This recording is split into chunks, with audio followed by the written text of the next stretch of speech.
Hi everyone, welcome to my channel. I'm so happy to see all of you guys here. So today, probably as you noticed, I'm doing an interview. I'm interviewing Sef Alchemist. Hi everyone. Hello. It's an honor. Honor to be interviewed Honor by. to have you here and interview you. Thank you so much. Thank We you. already have a lot of questions. I'm going to torture you here. So guys, Thank you. Appreciate it. you're welcome. Thank you Thanks. for letting me do this. Thank you. Thanks for this opportunity. I appreciate it. Thank you so much. Yeah. You're welcome. So guys, if you have any questions for Sef, write them down because I'm going to be the moderator of the chat. So I'm going to be choosing the questions that we're going to be asking. If you don't have any questions, I have my own questions prepared. And also, Sef ordered a witch mystery box, which I have on my website in my boutique section. Mhm. And I brought the box here. So he's also going to be opening the witch mystery box. He doesn't know what's inside because this is the box that I pack for every person who orders it. So it's like for every person, it's a different thing. So he doesn't know. I'm thrilled. Yeah, I can't wait. The moment I saw that on your website, and I was really excited because it's customized and it's. I'm looking forward to see what's in there. There's a thrill. There's an excitement with not knowing what's there. And you're such a talented witch oracle, and I trust what you say, and I can't wait to see what's inside. So I'm excited. I'm very excited. Yeah. So hi everyone. I see more of you coming. So let's start. Oh, so the box is here. It's actually heavy. So this is the box. That looks beautiful. Thank you. That looks amazing. Wow. So this is like massive and it's heavy too. Yeah, I'm actually so happy I didn't have to send it. Yeah.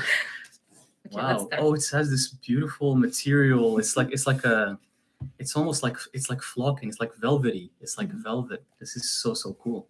So cool. Yeah. So do I open it or? Yeah. All right. Sure. Do you give me permission to open it? Yes. All right. Let's. And as we go along, I'm going to ask you questions. So guys, let me know if you have any questions for him. And thank you so much. Like I see you guys. Oh, there's so much love in the comments. Thank you guys. Thank you so much. Thank you for joining, everyone. Okay, let's see what's there. Oh, it looks amazing. Just the way it is. I love the box. Yeah, you actually can keep it and use it for something. That's amazing. This is so cool. All right. So. Okay, that's there. All right, let's see. Oh, okay. Nice. All right. Okay. These are just dry roses for nice smell, and also you can burn them. Oh, they smell so good. Yeah, they're actually so good. Yeah, because I know you do a lot of rituals. So. Yeah. These would be perfect for rituals. I love them. Thank you. Oh, this is cool. I like this stuff. Because I'm a witch myself, but I'm not a herbal witch, so I don't really pick up my herbs for my spells and rituals. I do sometimes, but usually I buy them from people I trust. So good. It smells amazing. You want to smell? You know the smell, right? Yes. Ooh, what is this? Oh, it's like, I love this. It's kind of like it's... Yeah. So this is because each mystery box comes with specific spell or ritual. So this is 2 spells that I made for you. Oh. One you're supposed to burn, okay, and another you're supposed to keep. They're not supposed to be shown. This is just the cover of the spells. Yeah. So it's handmade, everything, but you're not supposed to show. So guys, you're not going to see what's inside. So keep it on the side, and I'm just going to give you instructions on what to do with everything, because I know you do so much rituals and so much spells yourself, so it's something that I usually feel like when you get a spell from other people, or when you kind of like in the circle of people who doing their own spells, it's kind of helps a lot, because it's like so many more intentions of different witches and mages, and it helps more energies too, to manifest the things you want.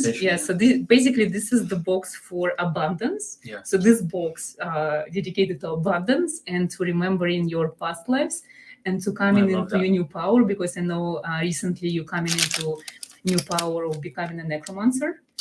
Something you've never done before. It's something you're gonna add in your future for the readings that you're going to do for others. So this is something help along the way. And while we holding the spell, I have a question for you.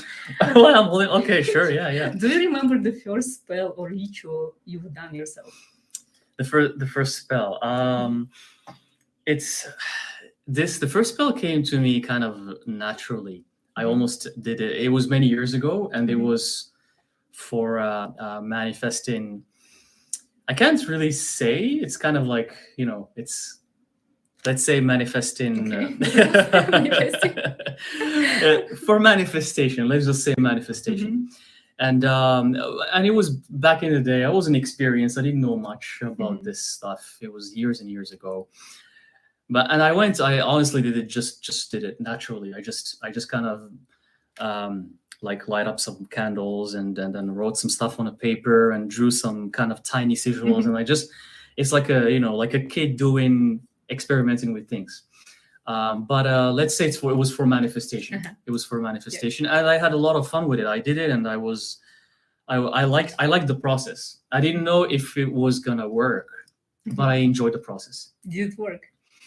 That's a good question. It did not work. It did not work. It didn't work, but it was kind of an initiation. It was an initiation to do enrich, to try it out. Why do you think it's never worked? Because I didn't know who I was. I wasn't coming to my full power to being who I am or how I am right now. I was not confident in my energy. I see. So it was back in the day where I still was doing a lot of learning. I didn't know even what I was doing on Earth. I was just like, I think when it comes to spells and rituals, there is like an idea in a form. So, for example, it's very easy in the beginning to concentrate on the form. That's what a lot of baby witches are doing. So they bind this book that tells them burn this, and this, and that. Exactly. But when the idea is missing, when you don't have your actual power, like if For you're not sure. initiated into yourself, that's when the spells don't work. But it's so interesting that you still remember your first spell. This is awesome. It's something that's especially when things come naturally to you. You know, it's like you don't go and read them in a book or try to find them somewhere, and then you're like, why am I even doing a ritual? How did I end up here? So and it also tells you about yourself. It tells you about yourself. What about you? I don't remember my first spell. I remember the first spell that actually worked, and funny enough, there was no form whatsoever. I didn't actually like in the beginning, like a lot of beginners, I was following a lot of the steps that you're supposed to do. And that was the spell that came from my heart, and I did it just outside. I did still burn a lot of things, but I just was more like performing an idea, a ritual that came from my heart, and it worked tremendously, and I was so surprised. Then after that, I stopped like following the books and guidance from others, and I just started creating my own spells, and those are the ones who work the most. That worked. Yeah, that's awesome. Yeah. But I don't remember my first one whatsoever. I actually have an amazing question from Lily Sanchez. How did you know it was real and not your imagination when you started experiencing magic? It's for you. Yeah, you've been interviewed, not me. It's my channel. Imagine this is kind of a tricky question, but imagine for a magician, that's in itself. There's a fine line between what's real and what's imaginative. But in society, you're gonna be brainwashed that what's imagination is hoax, doesn't exist. That means what people say, what people see is only the reality. It ends there. So for me, imagination can be my reality. And at the end of the day, that's where the spirit realm exists. It exists in a plane that you might as well call imagination. Exactly. That's exactly. Yeah. So I don't see it as something separate. For me, it's the same thing. I think for me, because in the beginning, it's very hard to actually believe in yourself. It's something that you're doing as actual magic. So I feel when you do something, when you perform or cast a spell or do a ritual, when you do your tarot readings for yourself or others, when actually you know that this is serious, when there's something in you tells you like, it's like makes you stop for a second and like, it's just like you feel it. It's serious. It's real, even if it's your imagination. that's how you know it's magic. Yeah, yeah. When you get confirmations for signs, if you do a reading for someone, and then sometimes, you know, during the reading, some kind of crazy stuff comes to you, like visions, voices, like sounds. Yeah, you hear things, messages. you feel things, yeah. And sometimes you think this is imagination. So when you actually dare to say it out, and especially for a person in front of you, and then this person tells you, "Oh, this is how did this you is know?" how did you? Yeah, So this yeah. is when you know this Yeah, is that's so actually true. magic. Yeah. Yeah. When you have confirmation from other source. Yeah. Well, like I say this a lot in my videos as well, where I say that the more you embrace who you are and you come to your powers, the more logic doesn't exist. Nothing makes sense. It's almost things don't make sense. Yeah. But that's what magic is. Magic doesn't make sense. There is no sense. Yeah. if we're gonna try to explain it scientifically with science, it's not gonna. It's gonna be hard to explain. You know? Yeah. Yes, I can see. Yeah. Yeah, I see comments that saying like it's very hard to believe in yourself and you don't rely on books. It's in the beginning. The more practice you get, the more easier you believe in yourself.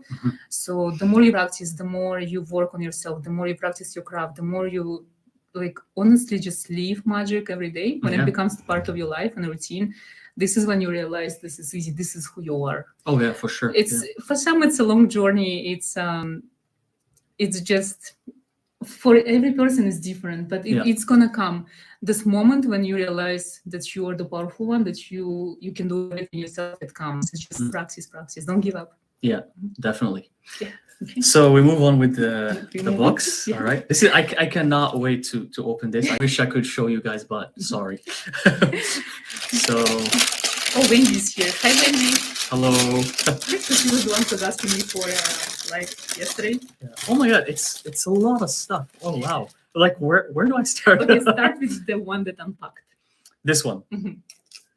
So because this is a manifestation box, this, I believe, the easiest way to manifest things, even if you're not, for example, into your power yet, if you still doubt in yourself, if you want to go somewhere, if you want to get something, use your imagination. Sometimes it's very hard to use your imagination because you don't know what's really you have to imagine. So the easiest way to manifest things is to actually, for example, I know Sef really wants to go to Mount Nemrut because I've been there and he never went. So this is the rock that I stole. I got. You borrowed. You borrowed from the top of Mount Nemrut, and it's such an amazing rock. Like you love it. This is actually like natural structure. It could be a piece. It's so cool. A piece of some kind of statue that was there. Yeah, so it looks like it's some sort of statue. It doesn't look like it's straight from nature. Yeah, I'm sure about the best one. Yeah.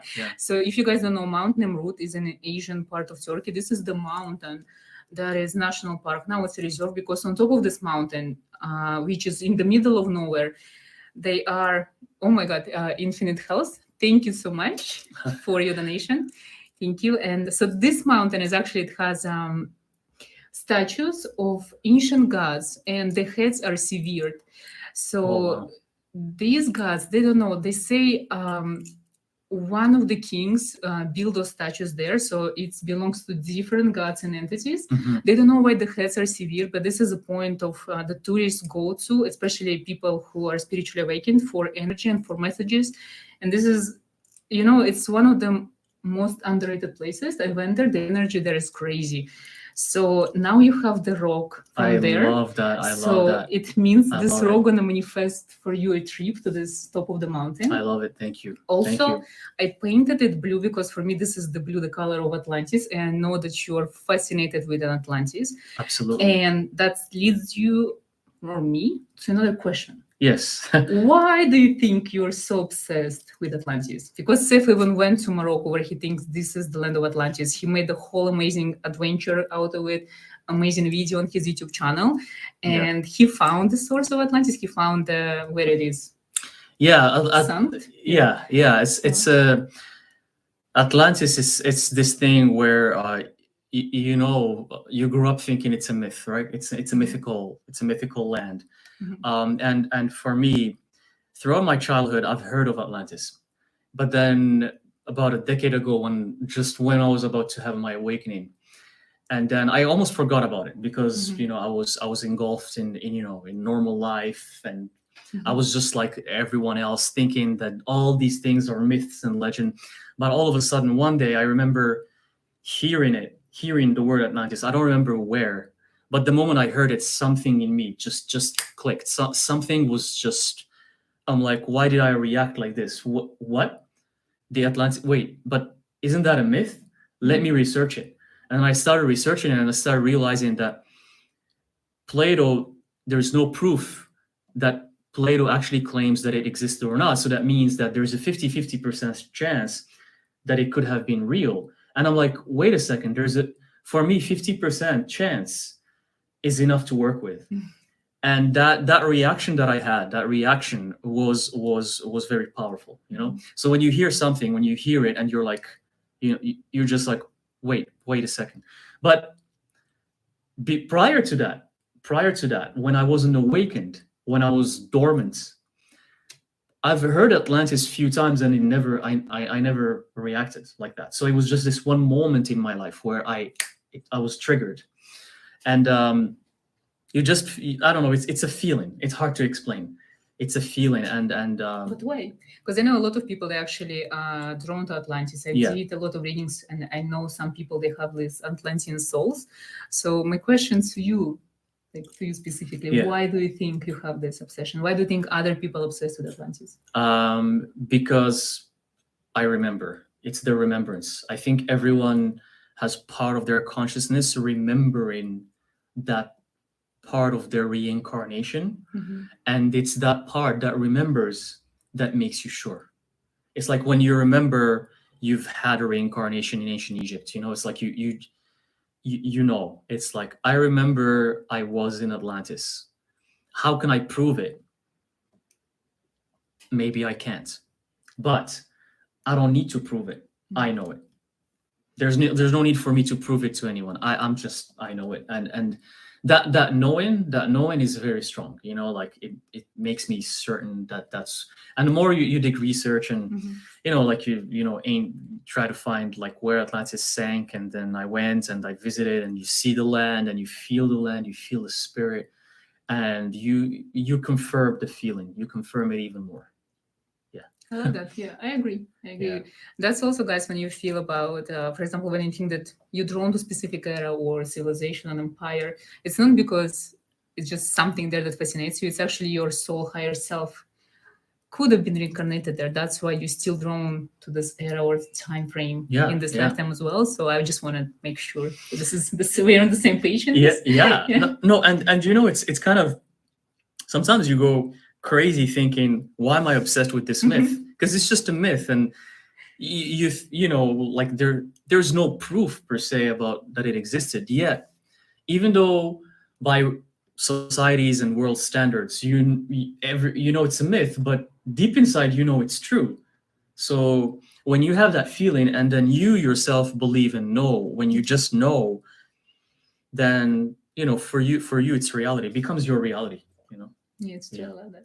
But I love this. This is so cool. Like I love the energy that it holds, and it's gonna be such a cool piece of altar. You know, just to use it in the altar, and it's really cool. Just you can feel the history. You know, you can feel it through the energy of the rock. I love places with this like high magic power and energy when you just can get stuff for your altar. Yeah, it's like the best. It's so cool. I love it. Thank you. Okay, pick another item. And I have a question for you. There's a lot of questions. Yeah, I'm prepared. I have questions here. Okay. What's your favorite jewelry piece at the moment? Like, the one that you wear? I think the one I'm drawn to nowadays, I kind of switch around, but it's actually this one here. This one. Where is it from? It's actually from. It's actually Atlantis. It's from the desert tribes of the Atlas. The desert tribes of Morocco. So the women in the desert tribes make this, and they use it as like they use it as a GPS. It's like a guiding. It's like a guiding mechanism to browse the desert. So believe it or not, you might see this and you think, oh, it's just a form. But the tribe that made this, and they're women, it's women who make these. So these women who make this, they can use these in the desert to locate themselves, the nomads. when they go in the desert, they can locate themselves using this, which is fascinating. And they say that each line here, each line and each circle, and there's even triangles. You see sacred geometry in there. There's sacred geometry. And you love sacred geometry. Yeah. And there's like, it's like sigils too. Each of that line has a meaning for the tribe. When I bought it, I don't know what the meaning is, because they had, for each tribe, they have their own. But it's so intricate, and it has beautiful geometry. And you're like, how come nomads from the desert can make geometry, right? Because these nomads don't go to school. They just live in the desert. So how can they make beautiful geometry like this? And then you start, when you connect the dots, you know, it's passed down from ancient civilizations and Atlantis. Yeah, that's fascinating. You know, so everything starts connecting the dots. And when something about it screams like Atlantis. For me, I love this. Yeah, I love this picture. Yeah, it screams Atlantis. And one cool thing about this necklace, and I've been having it for years. Every time something bad happens or is about to happen, not when something bad happens, when something is about to happen, it falls. Yeah, and the lock is pretty sturdy. But for some reason, every time it's like a warning. When something bad is about to happen, this thing just gets it opens. It's like a protective amulet. Yeah, that you're subconsciously chose. Exactly. Yeah. It just opens, and then it kind of like, and when I see it open, I usually catch it. So far, I never lost it. I wish I hope I'm not gonna lose it, but every time I catch it, and I'm like, I have to watch out. Something is about to happen. And then the second one is my other amulet that I ordered from you as well. Well, actually, this I've been wearing since I received it. Every single day I wear it, and I love it. It's like I can't go out without wearing this every single day. I wear it every day. Yeah, it's an enchanted talisman that I made for him. It's actually very interesting. It has like the third eye, very specific sign, and no one knows who made it, but they know it's like a representation of a third eye. And then I think the moment you received it, the next day your Atlantis video came out, and you used the same sign as a number. I think in your video, and I was like, wow. Yeah, it was like when the numbers, this little animation I did in the video, and the numbers kind of connect together, and that same format is what's on the amulet, which is so weird. Like, and the moment I saw it on the screen and then on the amulet at the same time, and you're like, what? Like, how is that possible? You know? So it's really cool. Yeah. When you choose your jewelry, do you choose it by energy, by looks? Is there a specific way you choose your jewelry? Because I know you don't wear anything just because. There is always there's a meaning. Yeah, it's just whatever it's almost like whatever you're drawn to. It's like for picking jewelry, if I see you can give me 100 rings. From 100 rings, right away I will know which one is my favorite. From 100, maybe I'll pick 2, but I will know which one right away. It's just it's energy. Like, I'm not gonna spend 1 hour trying to see which one is better, You know, like when I saw this ring, I just picked it right away. When I saw this ring, I picked it right. Like, it's the same story for all of these rings, you know. So it's more like energy, whatever is. And I don't care if it's trend or if people think it's cool or not, or if it's part of what's trendy or fashionable. I don't care. I just pick what resonates with me. I don't care about fashion. I like that. I don't care. Okay, these 3 are kind of there's like 3 in there, and I like the little pouches. Yeah, so they're kind of nice. Similar. They're from the same group. And while you open them, I'm going to read some more comments. Yes, for sure. Let me see what's there. But guys, thank you so much for your comments. Infinite Health, thank you so much. I'm glad you liked the book. And it helped because I wrote my first book, The Infernal Book of Demons. Awesome book. It's amazing. You should check it out. It's an amazing book. Thank you so much. And it has his sigils that I use for my book, because if you know Sef, like, he's amazing creator of sigils. Thank you. That usually work. Yeah. Thank you.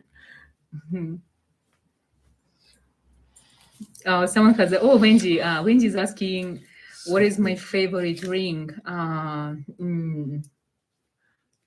Maybe at the moment I would say like this one, because this looks like Beelzebub. I think it's my recent one, so at the moment it's one of my favorite ones, and I like this one, the ring. Do you also pick your jewelry? How do you pick? By feeling. By feeling, yeah. I don't even care what it's made of. It's usually first, I always feel the energy of person who made the jewelry, because usually jewelries carry a lot of things. That's interesting. Because you might know you had some haunted objects in your possessions, so I don't want to experience anything like that. I should pay attention to the energy.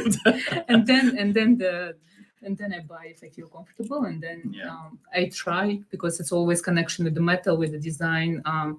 Some people, when they create jewelry or any other type of, like literally any product, the energy of the master goes into the piece for sure. Definitely. It's literally, there's always a soul. So definitely. Yeah. Always go by feelings, especially you guys, you all special, you all awakened. So for you, it's very easy to feel connection. Yeah. So always use your intuition. Because everything has a soul. Yeah. Even the things that are objects. Objects have souls too. Yeah. So this is so. Can you explain to me what is going on? It's so cool. Wow. So literally all of these 3 packages, those are the, how do we call them, secret in spiritual community, it's called sacred smokes. Okay. So this is something that you use when you perform magic or rituals or spells. And I know you do a lot of spells. Yep. So those are all hand-picked in villages all around my traveling and journey. So these guys, I don't know how they called in English. So those are the desert needles. So those are the flowers that when they're alive, they have needles and they can pierce through skin. So literally when you do rituals, sometimes when you do protection rituals, so having this piece in a ritual, it literally represents you being protected from the things that can pierce you and shed your blood. So from anything dangerous in the world of humans. Like sharp objects or something like that, knives. Negative intentions, even like accidents, getting hit by a car, for example. Like negative energies. Negative situations that you can avoid as being a master or mage. So that's this is so the one. Cool. Wow, that's actually so This cool. is dry roses from a mountain roses. So these are just literally like tiny roses. So these are for beauty in the world and miracles. So they represent miracles that can happen to you every day. Yeah. Because I know sometimes you use your logical side a lot and you don't expect miracles. Yes. So this is for miracles. This is an amethyst that I can pick myself, and it's so cool. It has gold strikes in it. So this is for manifesting gold abundance, and amethyst usually helps you to uncover your inner abilities and powers that are still dormant. And like I said, this box is for manifestation, and for coming into your new power, necromancer, because you still have it. It's a work in progress. Exactly. It's a work in progress. And these are literally just 3 almonds. From a sacred almond tree in one of the regions of Turkey. Whoa. So that's so cool. They pick it only once, and they actually use it for rituals as well. So they represent the power of the mind, wisdom, inner wisdom that any human have. So they say if you are smart enough, you can become a god.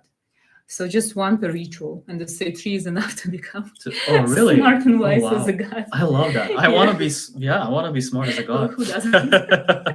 This is amazing. And it's cool because they're like seeds at the end of the day. It's like the core, So it's from a tree. From a tree, Yeah. Cool.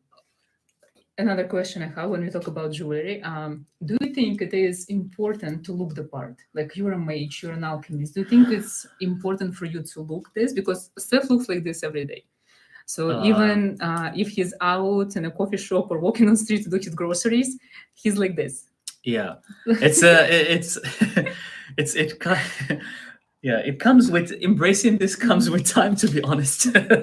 But to be honest with everyone, it helps a lot to look what you are, to look the part, even though people are gonna think you're on a Halloween costume. It even happened to you, right? You told me before that it happened. I think I was in Canada. It was Halloween, and I was going to work as a terror reader dog. And there was this nice lady, my neighbor, and she went to the elevator. She's like, "Oh, nice! So you dressed as a witch?" And I'm like, "No, I'm just going to work." But I was like, "Oh, nice! So I do look like a witch." It's a compliment. Honestly, guy, when I heard that, that's the funny one of the funniest things I've ever heard. You know, like people think you're dressed up for Halloween, but it's how you actually look. Yeah, because I also look like this every day. But sorry, I'm just like I just find it funny. But but it helps. It helps to look the part because it helps you embrace more of who you are. You know, for example, if you can see it in normal professions. If you go to a restaurant, a chef, the highest chef in the kitchen, how is he or she dressed? They wear the chef clothing, so you know they're the chefs. You know, with any professions, like if you go to a laboratory, the people who are doing the chemists, you know, they're gonna be wearing, you know, so you know who they are. It works the same for witches and for mages. It's not really complicated. So it helps you embrace more of who you are. The only challenge that comes with it is attention, because you're gonna draw a lot of attention. You're gonna draw a lot of staring at you. A lot of people are gonna ask you questions. A lot of people are going. Maybe it's a good conversation starter if you're open. Yeah, if you're you know, an extroverted person and you like to talk, good for you, because everyone is gonna ask you questions, but it's gonna draw a lot of attention. So most of the time, I embrace who I am and I don't care, and I scare a lot of people. And many times, people, you know, they kind of because you don't know what to expect versus someone who's wearing something normal, you know what to expect. But if you see someone wearing something very unusual, you don't know what to expect from them, you know. But it helps. But sometimes I also like to go as normal as possible, but even less than normal, as in like as like blank as possible, as in like you just wear simple. Like it's almost like the two extremes. But I don't think I ever saw you in I do that sometimes when I'm just by myself. When I'm just by myself, and you feel like you want to. It's kind of you want to disappear. You want to go out, but you want to disappear. You want to not just blend in, but kind of just not be. You can walk in a crowd and no one will notice you. No one. Yeah, I think we sometimes have these days when we don't want to stand out. Yeah, you don't want to stand. You just want to be. Yeah. So. But most of the time, this is what you're gonna get. So. There is a comment from Lily. I'm a chef. And I still do my own dark style in a way. That's awesome. That's great. That's cool. There are chefs here. Yeah, this is very awesome. That's awesome. Guys, thank you so much for all the love and your beautiful words. Thank you, guys. Yeah, this is amazing. And I like Lily said, I love when people look confused for the way it is. I like the confused people. They do. They're like, oh, you know, sometimes we go out when we meet, you know, for coffee or something, and we're like this, and people come and the waitress or the waitresses are like, what do you guys do? What? Well, it's game over when you tell them. Try to explain what we do. Or you say anything that has to do with tarot or magic. That's it. It's game over. They're like, what? You know. So the look on their faces is priceless. Okay. Pick this thing. This okay. Because it's not packed. So this is a copper, like a tiny cauldron for the smokes that you I can needed use. this actually. I needed something like this. I don't have it, and I need it. And it's also copper. So guys, if you know, copper is the one thing that can help you manifest abundance in a monetary form. It's like actual wealth. So for example, if you want to get wealth coming for you at work, so you can put like piece of copper or like anything that's made of copper next to your, like on top of your working desk or somewhere where you work. Yeah. If you want it at home, for example, if you want abundance coming from online sources, have a piece of copper next to your computer that you're working on. If you want copper in your wallet, like money in your wallet, just put a piece, because you can buy like tiny pieces of copper and just put it inside of your wallet. So literally, this is one of the easiest thing to manifest abundance in cash. Money. Like this is gorgeous. I love this. So this has a soul for sure. This thing has you know, it's alive. I can feel it. It's actually from a tiny market, old like Medina kind of style market. Yeah. Because I love to go to this like tiny places when people don't even speak English, and then you pick up the things that they make themselves, because I think they have more magic to them. Yeah. People sometimes they don't even realize what they create, because for them it's something normal. It's the only thing they can do like all of their life. And I feel a lot of us who live in this first world countries, we take a lot of things for granted. It's like we buy so much and then we don't even use it, and it's like it's everywhere around us, and we don't even appreciate the beauty of the things we can get. That's so true. I so agree with you. I so agree with you. Yeah. No, this is amazing, and I love it. It's just I love everything about it. I love everything. It's so cool. I have the same. Another question: who would you love to interview on your channel, on your YouTube channel? You. Okay. And from people who are not alive? People who are not alive. Mm-hmm. Ooh. Who would you invite from the other dimensions? From the other dimensions. Mm-hmm. By the way, guys, who would you want to speak from someone who already passed away? From someone you don't know, not your family member? Is there anyone you would love to talk to? Thoth, the god of wisdom. Of course. The god of wisdom, either Thoth, the god of wisdom, or Enlil. Enlil is one of the Anunnaki gods, and he was apparently responsible for creating human beings as they are, the master the geneticist that does the genetics. And the third one would be actually Solomon, King Solomon. Ooh. King Solomon would be a very fun one to interview. Okay, good luck. Being a necromancer, you can bring to life all the people who died. So this is for you. I have an idea who you should talk to. Well, I'm curious. What about you? What about from the other? Well, you can say both from this side, from the physical side, and from the spiritual side. Which one would you like to interview? You was number one. Thank you. I'm interviewing you right now. Appreciate it. For the longest time, I really wanted to interview Paulo Coelho. Yeah, but then awesome. I think he's awesome. He's really awesome, but I think he gave like so many answers in his books. Yeah. So I wouldn't want to bother him much. Yeah, but by the way, I have a lot of questions for him. Yeah, for those of you who don't know who that is he's the author and publisher of the book The Alchemist. Mm-hmm. The Alchemist, yeah. Well, Lily saying she wants to interview Maria Felix, an actress from Mexico that she believes was a powerful witch. That's a really good one. Yeah, that's awesome. Yeah. I think I would. Who would I talk to? Honestly, I think Jesus. Oh, that's a good one. Because I really want to know what kind of power he had, like that's a good what one. He had to say. Yeah, that's a good one. And Lucifer. And I want to be there for Lucifer. I want to be there. Yeah, those are mine. Yeah, I'll be in the background, just chilling. I'll be hearing you guys interview. We're just saying yes, Tosh, she would love to talk to us. So when you invoke Tosh, please make sure it's live. We can all participate. Definitely.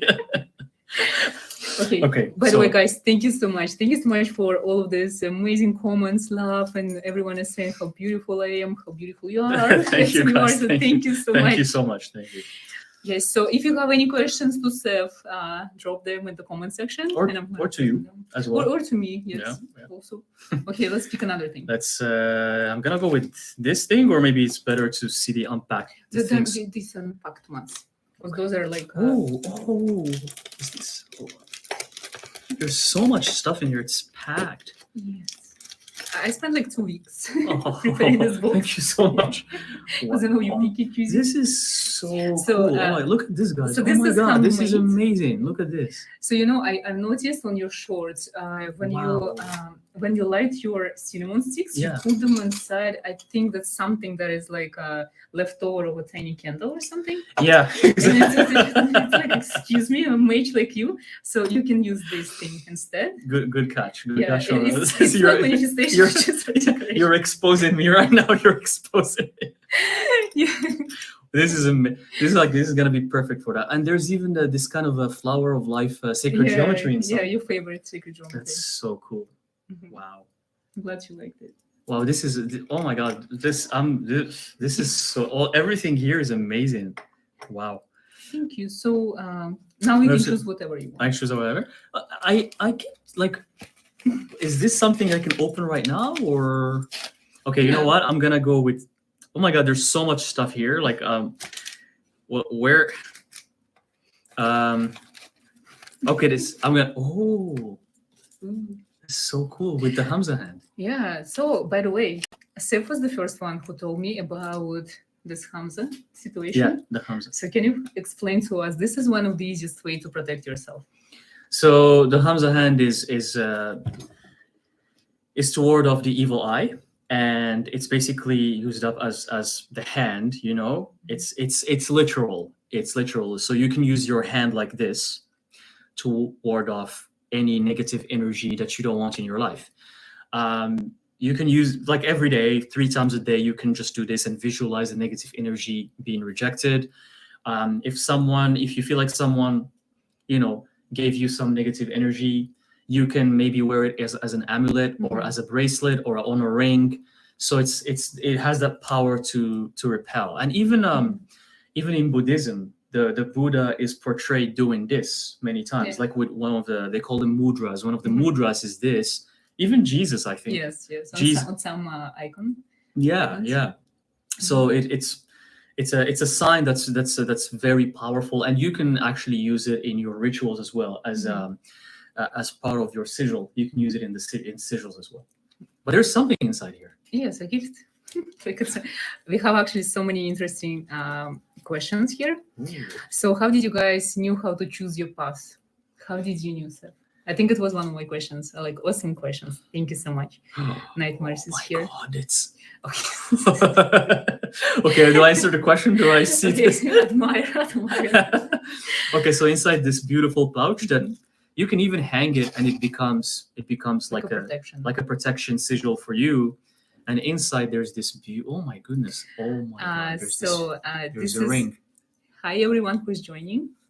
So this is a handmade silver ring. The cool part about this ring, because I know you love rings. I love rings. Oh my God! So guys, if you know, like here, this, I'll let you show. Okay, and for you too, because you don't know. The middle sigil here, this is the first letter of your name that is given to you that you no longer use in your practice. Oh, no way. Yeah. What? I'm right. This is your letter, right? Yes.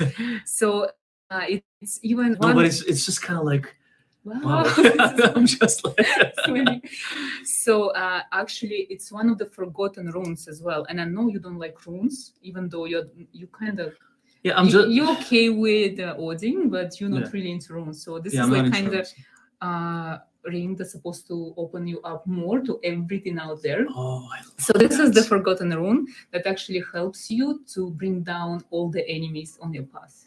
Wow, because you are the warrior and you always doing like dark magic and rituals. So like for anyone who is trying to jinx you or give you an eye, so this is it.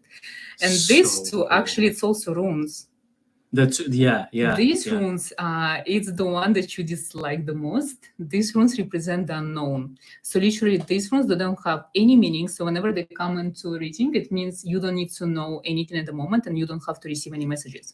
And I know you don't like this. I don't like this type of message every time. I don't like that. I want to know. Yeah. So as you see, so you have one rune in front, and in the box it's like before and after. So your past is unknown and your future is unknown. So this is like a reminder for you all the time that you're always surrounded by unknown. So don't expect anything and be open to everything. And even your past, your real past for your soul, your past lives are unknown to you. That's true. So this is the reminder. Sometimes being surrounded by mysteries and unknown, it's the most magical experience ever. Because the moment you know, it's done. Yeah, it's mystery. Wow. Yeah, so I don't know if it's your it also has like chains around, so this is chained. So I know there's a nice chain. Oh my God, that's so the detail in there. So no one can chain you, and it looks like a dragon skin because you love dragons. Yeah, so if it's not your size, because it's silver, you can redo the size. Oh, definitely. Yeah, wow. I'm just this guys, this is mind blowing. Oh my God. And try. Yeah. The box too. The box is amazing. I mean, I even chose it. The details. I didn't like the attention to detail. And also, it's silver is one of the best metals for protection, especially for witches and magic. It's actually my size. Nice, awesome. It's perfect. So now, So cool. yeah, the question. I love it. Let me go back to the question. Where was the question? Sorry, I'm just like I was so out by the ring, and it's so unique. It's like it's just I love it, and I love the whole philosophy and the story of the unknown with the runes. You know, even though you don't like the unknown. No, but I agree with you in every point. I agree with what you said, and I think I need to embrace that more. You know. So the question from Nightmare is here. How did you guys knew how to choose your path? So how did you know that this is your path? Oh, how did I know it's my path? Because nothing else was giving me fulfillment. Because before this path, I tried other paths. I tried being a normal person. I tried being a normal human being. I tried to have a career in a day job, in a 9 to 5. I tried everything. I've roamed around the world. I lived in different countries. I speak many languages. How many? 5. I speak 5 languages. And then regardless of all of this, regardless of you think you got it, and everything on paper is gonna look amazing. You know, you got everything that. I even know you had an amazing job. Career ahead of you. Yeah, everything on paper looks amazing, and then you're like, no, this doesn't give me fulfillment. This is not it. And then every day you go back home at night, there's a big hole in your chest. There's a hole, and nothing can fill it. You know, and once you start embracing this side, and then you don't even struggle to sleep anymore. You don't struggle. You can sleep easily. You're content every day with what you're doing. You might be the weirdest person in your environment, but you feel good. You feel good about it. You know. It doesn't feel like work. It doesn't feel like work. Yeah. What about you? Can you relate to that? Can you speak to that? Can you relate to that? 100%. Yeah. You know, a lot of us struggle with finding the true path through divine calling, and I think why I really like Paulo Coelho so much, because he was giving so many answers in such an easy way. So he said, the thing that you can do for free, this is the thing you're supposed to do for money as a career. And you know, all my life I was going through different career paths. I was like when a business owner, like everything. I tried so many things, and the only thing I was always doing for free is actually readings for people. I did my first palm reading when I was 12, and I never stopped. And then at the end of the day, I was like, oh my god, it's like, I was thinking about this quote, and I'm like, this is what I want to do for free for the rest of my life. It's like you keep going back to that moment where you did your palm reading. You keep going back to it every time, and you feel like that's the only thing that makes sense to you, you know.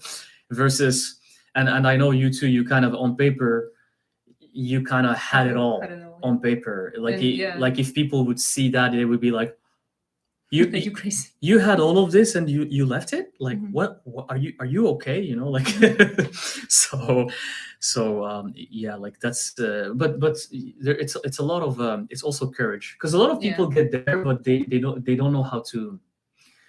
They keep being there, even though they have that hole inside, that's that emptiness, that void, that unfulfillment. They don't want to give up the normal life. The normal life. It's hard. Yeah, because we have families. We have sometimes tell to the people we care the most that this is who we are. So guys, if you also lost, for some of you, even if you're watching, if you connected to all of this spirituality, occult, for majority of you, you're also supposed to become practitioners, because this is the only way for you to be happy.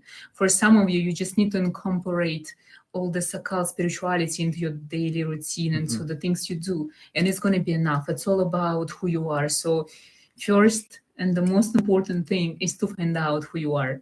And when you go through one job, another career, another phase, moving, maybe another like husband or wife, or you even have your kids, you have your car, you have your home, everything, you have everything that you're supposed to have, and you're still not happy, then ask yourself why. Exactly. Yeah, that's a very good point that she just mentioned. Like, think about you at the top of everything. Your dreams came true. Yeah, and yeah. you're not happy. And you're not happy. And that's when you know Yeah. you're not on the right path. You're not being yourself. Yeah, and that's a lot of people. They can go the other route, which is kill themselves, because they have everything, and then they get there to that question, and they don't know the answer, and then they commit a suicide, and then they kill themselves because they're like nothing makes them fulfilled in life. Nothing. The money, the cars, the houses, nothing, and then they go and end their lives, which is unfortunate. So for us guys to found spirituality, to found this like family belonging, there is like each other. This is exactly this community. It's kind of an outlet, because I mentioned in other videos, people, us, this kind of people, this community is we're the rare ones. There's not many people like this. No. There's not many. So, but know that you're not alone. So, yeah. Exactly. So you pick another thing. Yeah, for sure. I'm gonna do this other one questions.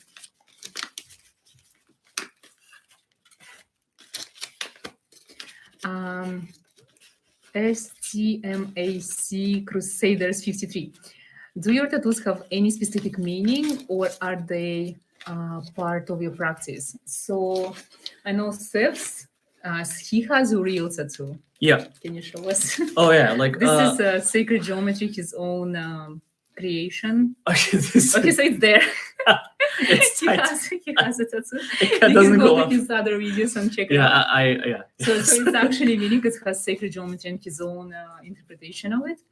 Mines are not tattoos. This is something I draw myself before I do my practice. It's something amazing. I channel from. It depends of who I need to connect to in the moment, especially if I do the readings or prior the readings. This is something that helps me to come into my power. I love them. I love them so much. I love them. I don't have any tattoos on me or any like holes like for piercing or anything like that, because I know you have a lot of piercings. My body is like nothing. Somehow I don't feel right about this. So there is a lot of meanings in the things I draw myself. It's just sometimes I don't know the meaning myself, because I channel it for different tribes or entities or demons, and sometimes I can explain, but I find information on the sigils I draw later. Like I send him photos, he explains to me what did I draw myself. Yeah, because it's like these sigils are always they're changing. Yeah, they're it's like the one I have here. It's kind of this huge flower of life back. The meaning of sacred geometry in those times, and then this is itself is it's a sigil. It's a sigil that you be careful what you put on your body. By the way, don't go put in a sigil which you don't understand. For Wendy is asking, how did we meet? Funny enough, he used to be my client. Yeah, that's how we met. Okay, this is an interesting piece. Whoa! Oh my God, this is. Hold on, this is amazing. Yeah, I think I know what this is, but it's so. Wow. Because it's easy for me to do mystery box for Sef, because I know his style somewhat, so I know what to choose. Wow. Oh my God.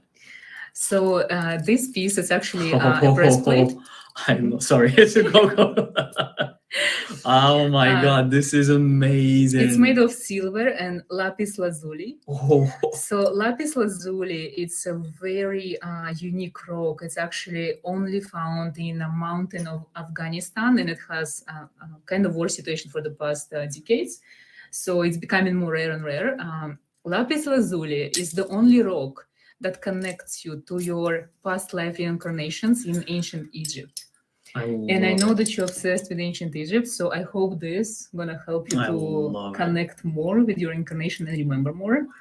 So that's why I chose it. And I personally love lapis lazuli, but I don't wear any crystals. Thank you so much. I love, by the way, I love lapis lazuli, and I've always wanted some sort of jewelry with lapis lazuli in it, and I don't have it. And this piece, even the shape of it, it forms this kind of triangle pointing down to the bottom. And I love it. It's it's huge. And I don't think any normal people can pull it off. I love it. I love it. Oh my God. Wow. I'm blown away. Like one thing after the next keeps just blowing my mind. Thank you. Okay, guys. Hi, everyone who is joining. Thank you so much for the kind words. Nigel, hi. Namaste, Stefanina. I saw you yesterday on Sef's live. Oh, thank you so much. Thank you. Thank hey you. guys, everyone from India. Love to all of you. Thank you so much for all the kind words. Like, thank you. Thank you, guys. Thank you. Appreciate it. Should I proceed with saying something else? Yes, you may. Okay, we have another beautiful pouch here. Oh, yes, an awesome question. Yeah. What deck did you both first learn how to read tarot with? This is an amazing question. Thank you so much, Wendy. The deck I bought first? No, the you used to read first, like you learn your tarot readings from. Oh, it's actually it's the tarot.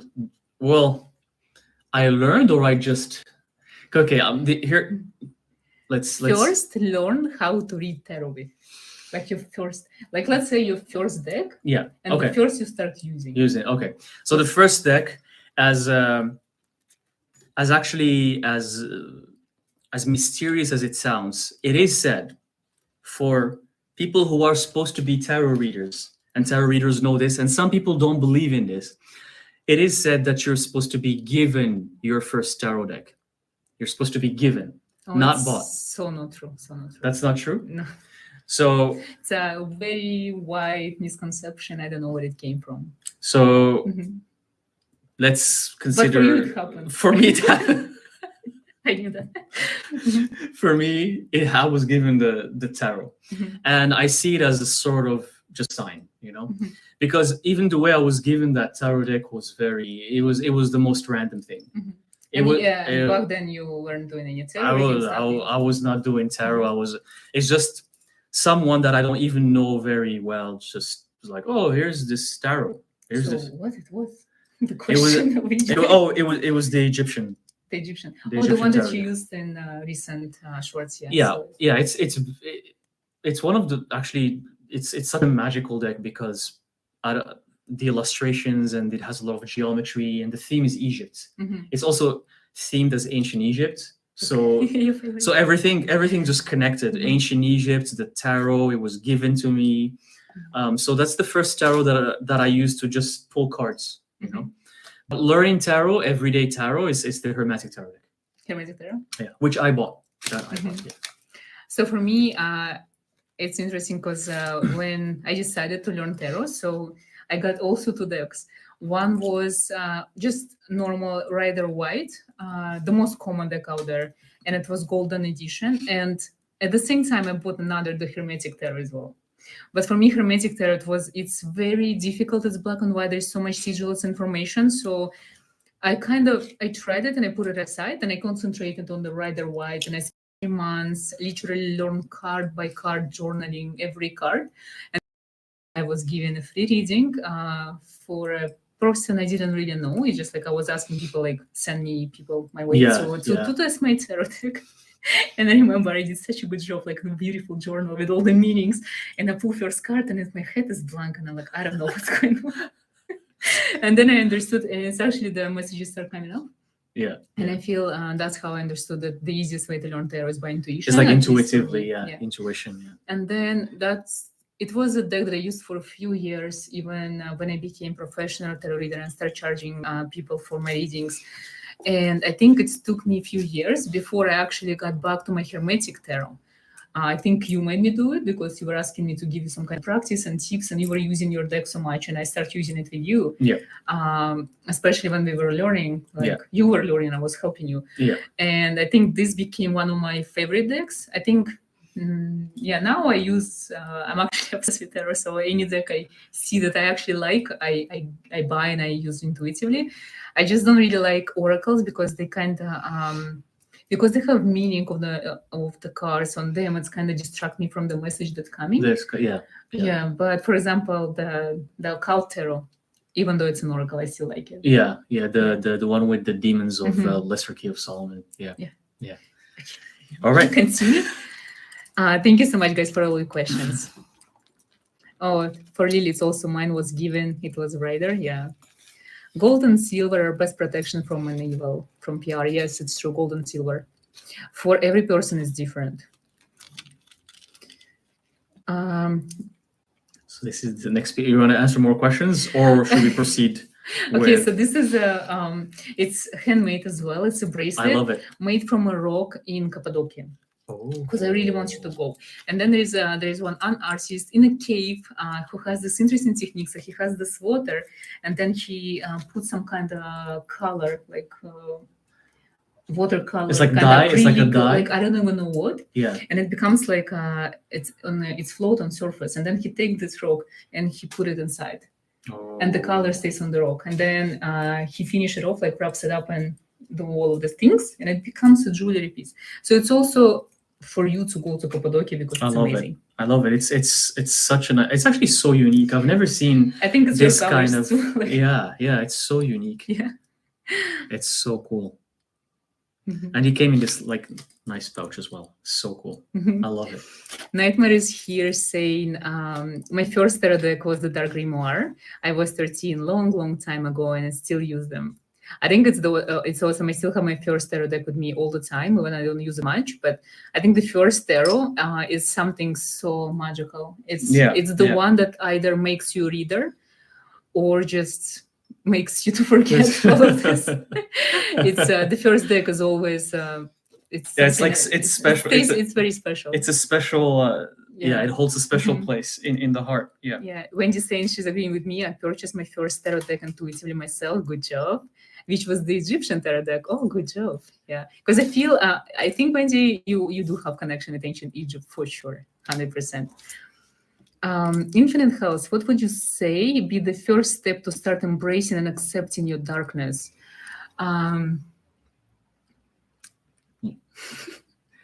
So can you the first step to embrace first step and accept your darkness. Oh, the first step to accept your darkness is I think it's just this realization in your mind that this darkness exists and it's okay. And you're gonna start dwelling into it, researching your darkness. This is the first step to realize it exists. Yeah. Because for some people, they do live in this oblivion of light and love. Sometimes to the point where they don't even realize that it's kind of wrong, because light and dark, they always go together. So you have to be aware. You don't have to become like a demonic reader or something, or like do sacrifices on daily basis, but you have to understand darkness is within as well. Yeah, it's there. So the first step is to understand that it's there, it exists, and then you move on accordingly. Either you wanna go more deeper into this knowledge and embracing it more, or you just want to stop right there and realize it's there. I think maybe the most easiest step, like the practical step, it's I always recommend it to my clients: become selfish. Darkness is actually, it's about power, coming to a power. It's not negative. Don't think it's negative. It's just selfishness. It's something that we think it's very bad, so we always want to give everything to others and do everything for others. Being selfish is actually embracing that you exist as well, and you deserve the same thing you give others and even more. Because if you don't exist, you can give anything and you can't help anyone else. When you're in the plane and the plane is, like, for example, about to crash, they go into turbulence. When these air masks, they go down. You have to put, even if you have 2 kids with you, the first thing you do, you put it to yourself and then to your kids. Otherwise, you can help anyone. It's the same with darkness. It's the same with selfishness. It's like if you care about yourself, if you're happy, and then you can spread all of this happiness and help others. It's also like, I think a lot of people misunderstand this when they like darkness and think for yourself. They're like, well, you're saying that's bad. It's also like the brainwashing, the conditioning that people have been conditioned to think that, no, I have to help others, I have to give others first, because that makes me a good person. It's like, what are you trying to say by that makes me a good person? If you give and don't receive anything back, you're gonna be miserable, and then you cannot help anyone because you start actually spreading misery. Yes, that's so true. And then what's good in this? And then everyone around you becomes miserable. You're like, oh my God, I'm surrounded by miserable people everywhere. It's because you are miserable too. And then one thing that's also very important, once you get to that point, that stage where you give yourself everything, you feed yourself, and you take care of yourself. You feel good, and then without realizing it, you actually start helping others without even realizing it. You don't you don't go out every day saying, I'm gonna help people.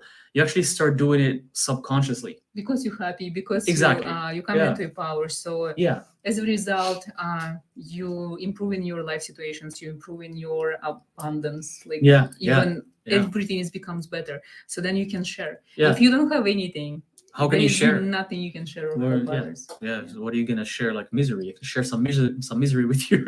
Yeah, exactly. But I definitely agree. Yeah. Pick another thing. All right. And I have a question from SDMA Crusader 53. I wonder what your name actually means. It's such an interesting name, and I love Crusaders. What is your favorite type of divination? Thank you so much for your question, by the way. Yeah, I'm interviewing you. So I'm unpacking. Excuses.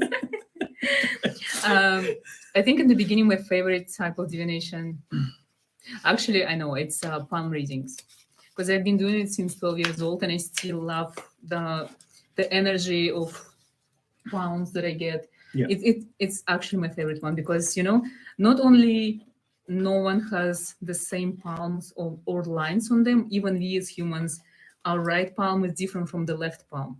The information that is hidden there on just like simple palms that we take for granted every day, we don't even care that this is our hands. It's just like hands, like a tool for like chopping salad in the morning or preparing coffee.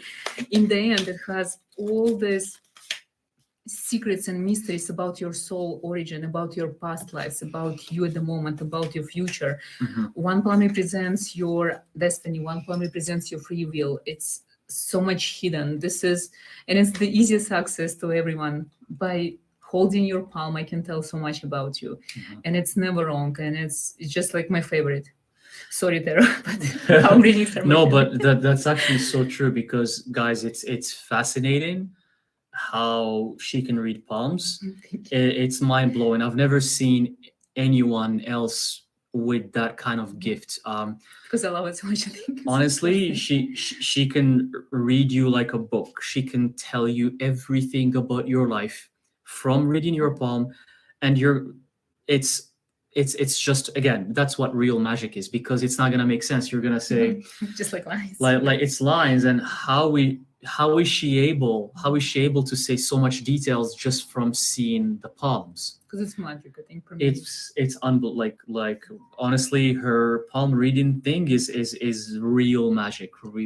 Thank you. You know, like it's amazing. So what about for you? What's your favorite divination? For me, I'm gonna pick tarot at this point, because I'm very connected to the imagery, imagery, sigils, sacred geometry, and I find it fascinating how the images make sense for me to say the future, or to say what's going to happen or what's not going to happen. Even I'm fascinated by how I can look at the imagery on the cards and then understand. And then I don't even follow the rules of it. Not the rules, but kind of like the book rules. Like you know what's fascinating, guys? Sef never actually learned how to read tarot. I think you went to my workshop. I used to host intuitive workshops back in the day, before pandemic and everything. These workshops were amazing. It's like literally I think he was kind of expecting, because I recommended him to just come. I wasn't at first. I wasn't planning to go, but because I saw he has the potential to become a reader.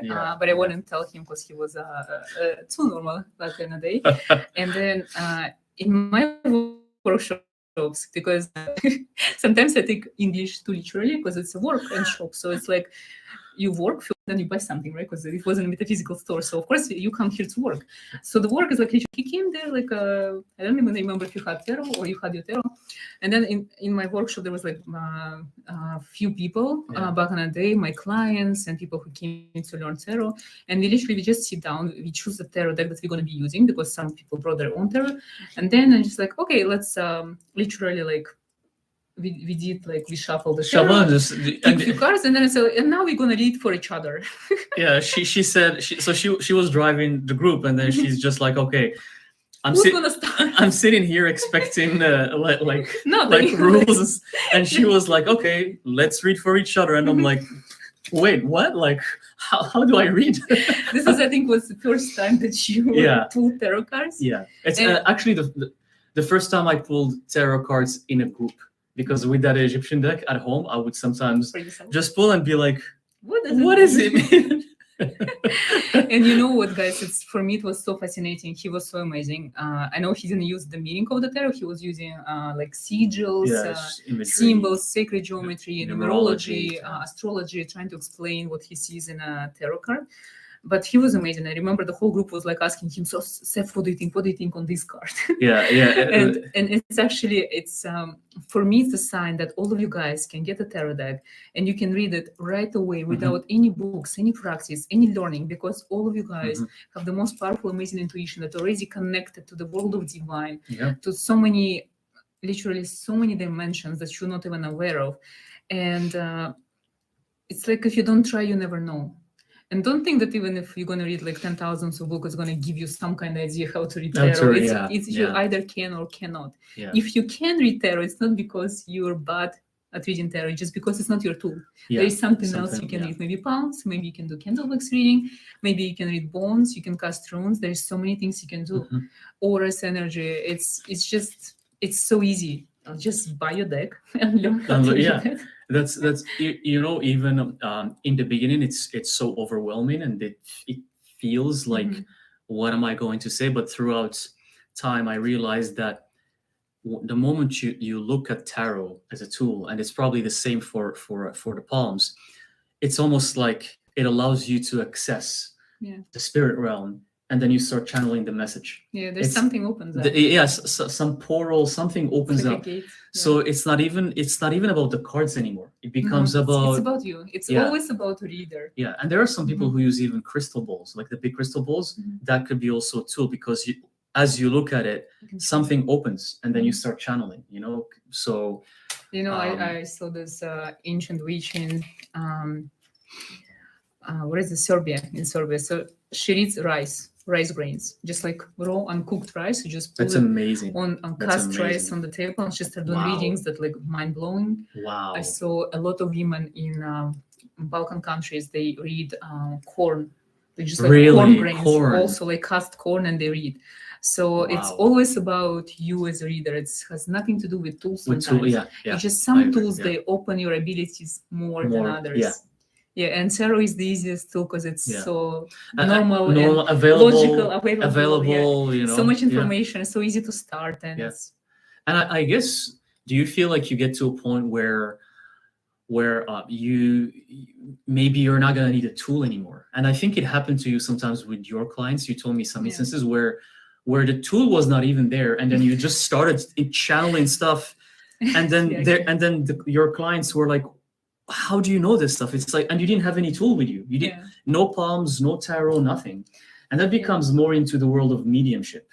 You know, it becomes because you're like with your necromancy, it's the same is happening. So I think we all have different powers. So for example, if you want to become a medium or a psychic, start with tarot, because in order to open up your third eye or your any abilities, it should, in the beginning, should be the easiest tool possible, something that your mind understands and gets, and then it's just going to be developing on its own. So if you're wondering how to become this or that, just start with something. Pick a tool that you really like and just practice, and the more questions you have, the more answers you're going to get, and just practice. That's the only way, I think. I totally agree. Thank you so much for the question, by the way. So I opened this one. Yes, go ahead. And I'm going to read more questions. Yes, for sure. Wendy saying, I got the hermetic deck because I seen Sef use it and I thought it was just amazing. So I inspired someone to get the hermetic that's awesome. deck. That's awesome. Yeah, good job. The haunted parlor. Miss Inna, what is your path? I think right now at the moment, interesting question. Thank you so much. It's actually my path. I think in like maybe last year, maybe 2 years ago. I'm holding. You go on, and I'm holding this. Well, after the question. Yes, he's holding it. So I was assuming, I was thinking my path was becoming a path of a tarot reader, and then I think I met a shaman, and he said, "Oh, so you found your path? It was you on the path of a tarot reader." And then it clicked at me, and I said, "Like, it's not enough."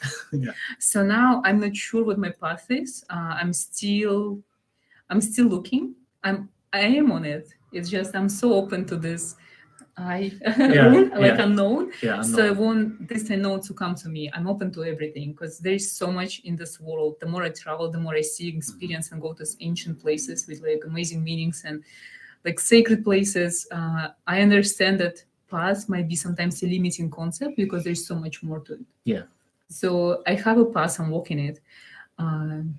But what it is, maybe I'm gonna answer in the end of my life what path I was walking. But it's definitely mine. It's my own path. Yeah, yeah. No, I love that because you're not putting any boundaries or rules or restrictions. You know, you can you keep your options opened, and it doesn't mean that you're just because tarot reader. People get caught up into thinking I'm a tarot reader and that's it. Yeah. And then some doors open and then you don't see them. Exactly. So find your path in the beginning. Maybe it's gonna have a specific name, but then it's gonna be way more than that. Okay, so this thing. This is amazing. 18th century tool for using incense. You know, when you go to like temples and they put incense here, so it could be open, and then you put your incense. Or you can put your sigil for protection, or because when sometimes it becomes like an amulet that you can hang or something. Yeah, or even carry with you. Carry. So when you, for example, purify, cleanse, or protect your home, so this is something that you can do. Like hold in your hands, because sometimes you get this weird haunting, sleep paralysis, like in the past. I do. Yeah. Some demons come to you that you don't invite, so something to use. I love it. I love it so much. Wow, this stuff is amazing. Thank you. Oh my goodness. Like this, it's mind blowing. Like I wasn't expecting. Like I've never seen anything like this. Actually, it's the first time I saw something like this. Wow. Yeah, the seller. It wasn't like an antique market, so the seller barely spoke English. So no way. So much. So I'm like translating on Google. What is this? Like you go through so much effort to. Yes. To each box is it's something that I really love to pick up.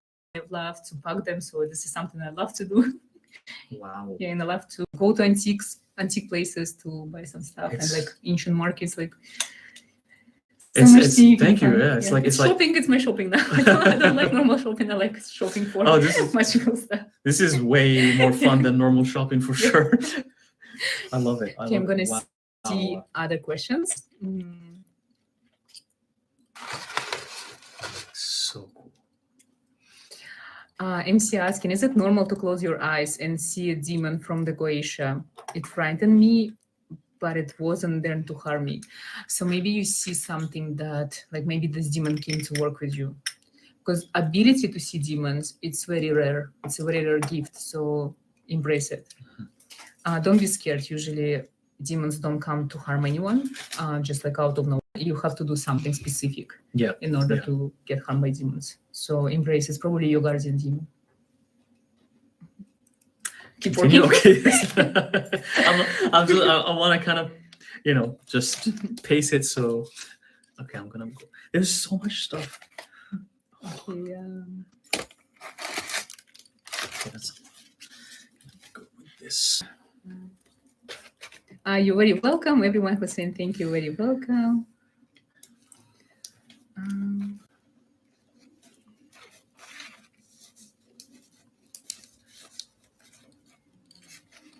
Interesting question from Wendy. What type of music do you guys enjoy? I'm very musically inclined, and I was curious to know.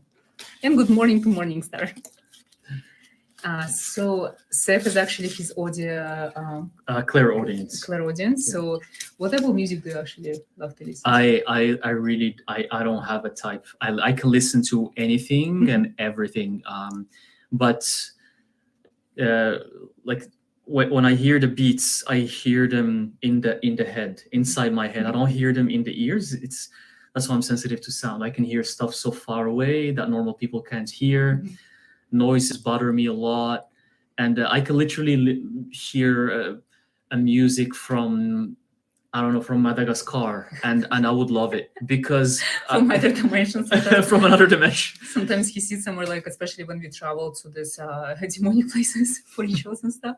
He's like, oh my God, this music bothers me so much. I'm like, what music? Or like these people talking, like who is talking? Because I can just like maybe in the desert. Because when we sit, I can hear people from 2 tables away. I can hear what they're saying, and it's just. Yes. So watching movie with him, it's impossible because there's no like no volume because he hears. I can hear at a very low volume, and it's like I'm very sensitive to. But when it comes to music, it's more like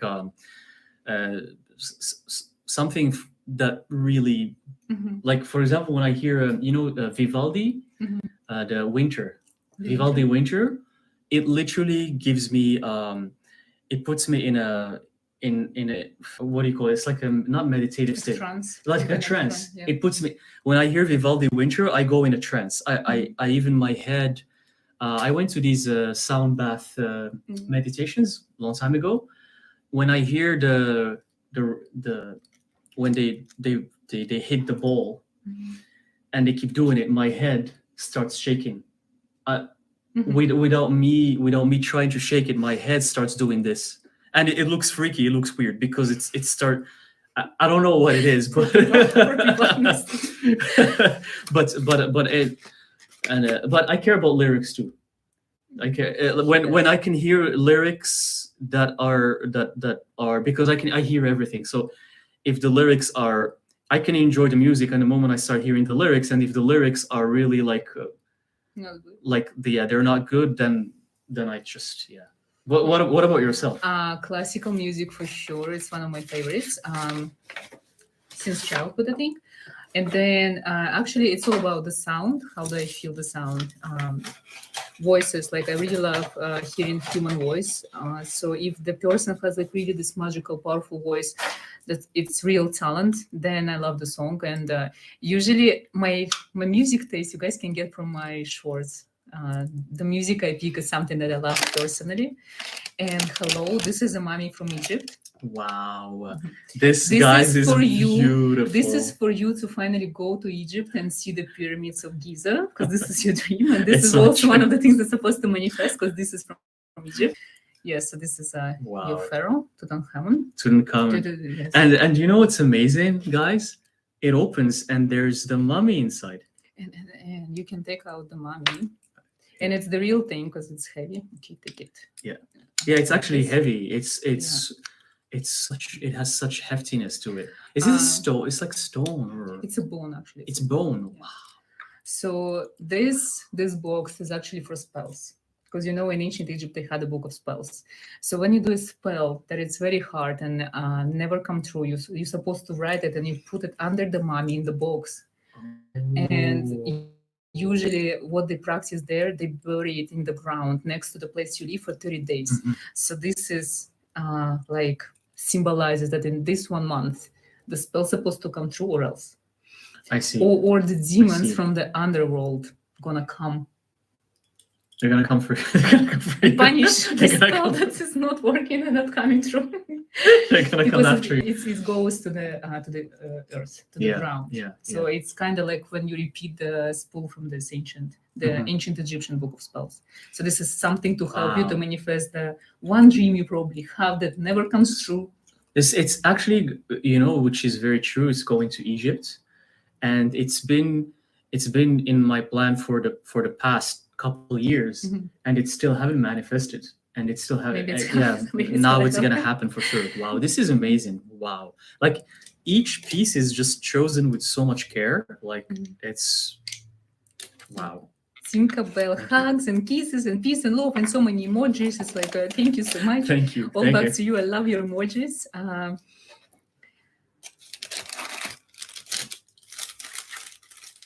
Interesting question, PR. Do you believe we have antimatter self? I don't even know what it is. I don't think I've heard anything like this. Antimatter. Can you please elaborate on that? It's a very interesting question. Infinite health. How does one escapes his destiny? Ooh, good question. How one does escape his...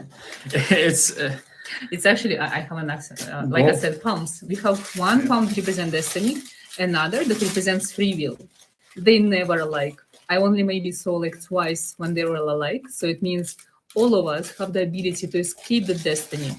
the easiest way by manifesting things we want, because manifestation is actually a very rebellious act. Manifestations, and when you ask something that is not given to you by destiny, so manifest the things you want, and that's how you escape destiny. Like this, I want to elaborate on this, on what you said for destiny, because I almost got trapped in my destiny. Previously, I almost got trapped. You can get trapped in destiny, and everywhere you look around you, you're gonna find that people are telling you that's your destiny. That's who you're supposed to be. That's what you're supposed to do. People love to do that. They want to say what you're supposed to do. And at some point you feel like you're in this jail called destiny. And then honestly, it's only the free will of breaking that jail that works. Yeah. And then if one day you don't wake up and say enough is enough, I'm gonna do what I want to do. If you don't do that, then this destiny is gonna become your forever jail. Yeah, use your free will. Use help of any deities or demons which work and escape your destiny. Yeah. This is a guardian. This is actually this Mount Nemrod that I talked about. Yeah. This is one of the statues that is there. It's so it's made of okay, this material thing you have to tell me. Polyclay, polyamor. Polyamor? So something very, very hard. And the dust from the mountain. Wow. So I actually have two more of these things brought there. So there's two more. I have you two guardians, because these lines that were actually facing the gods and deities. So those are the guardians for your spells. So the gates to the underworld, when they open, you always have guardians. And I have one deity as well there for you. So it's for your ritual, for your spell work. I love it. I love it so much. It's like everything has so much character and soul to it. And also for lions, they represent guardians. You know, it is said that in ancient Egypt, the Sphinx, actually the head of the pharaoh, that prior to that, it's just the pharaoh wanted to put his head there, but before that, there's they say that it was actually a lion. Because the head of a lion, because it was actually two of them, so they were actually guarding the entrance to the pyramids. Yeah. And among every ancient civilization I came across, like even in Göbekli Tepe, they always have two guardian. There's two lions guarding the entrance to the most interesting things. And in the Vatican City, which is Christian, believe it or not, at the entrance of I think their main building, there's also a lion sphinx, but the head is a lion. It's not the pharaoh, and they say it's from Egypt. Yeah. And it's the entrance of the Vatican building. So now you have your own. I have my own line. I love it. Lily asking, what do you think about Kabbalah? Because I know you recently been researching a lot of Kabbalah. Yeah, I've been kind of researching some Kabbalah recently. I've been kind of trying to delve into it.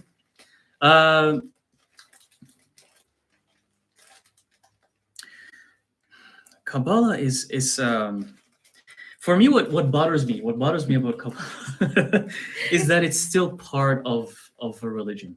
But it's not really part of the main religion. Yeah. It's connected to religion, but it's still kind of like it's mystical. It's like Sufism for Islam. But at the end of the day, you still believe in one thing, God that created everything. I started researching it recently, and just to be honest with you, yes or no? Yeah. Do you resonate or not? No, because it's just started in the 13th century. Too recent for you. Too recent for you to believe. Too recent. 13th century story. And I just feel like people who created were wise people. They were knowledgeable people. But I think how they put it together is just confusing. It reminds me of alchemy. It's something that was put together to confuse you. Or maybe it's for some specific group of people who know how to dwell there. It's not a negative thing. Yeah. To confuse you, so only the wise ones can. Only the ones who actually resonates, can get there. There's actually there's two types of Kabbalah. There's one that's the widely common one that everyone knows right now, and there's another one that was created by this actually Moroccan dude, who was a Jewish Moroccan in the 13th century, and his Kabbalah apparently is more connected to embodying the spirit, more spiritual, less religious. But that Kabbalah that this Moroccan dude created was completely banished and destroyed by the normal Kabbalist people. It wasn't accepted because it was kind of different. So too spiritual. Too spiritual. It's, if it resonates, it's okay. But for me, I'm kind of still. I try to, but something more ancient is the book of formation, the Sefer Yetzirah. That's something that's really cool. I think it's part of the Kabbalah, but it's just one book. It's just one book. It's called the Sefer Yetzirah. So that's the one you resonated with. That one, because that book has a lot of magical secrets, and that I'm willing to study even more in the future. But that's for upcoming projects. Funny enough, the Hermetic deck is heavily based off Kabbalah. So your favorite deck? Yeah, they use the Hebrew letters, which is actually. That part is just a Sefer Yetzirah. No, they even use the Tree of Life, like a lot. There's Tree of Life in there. They put a lot of meaning because I think Hermetic Society used to also incorporate Kabbalah as well. Yeah.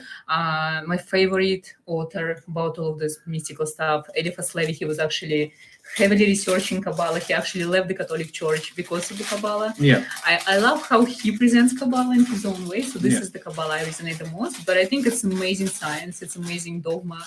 And if you resonate, you should definitely dwell on it because it gives like all the answers. I think every dogma gives you the answers if you know how to learn them. So that's what I think. Yeah. So this is the other line, who is more like I love these monkey, so much. I think. So those are the statues that were there at the mountain. Love them. So you have two guardians. Cool. They're so cool. I love them. Yes.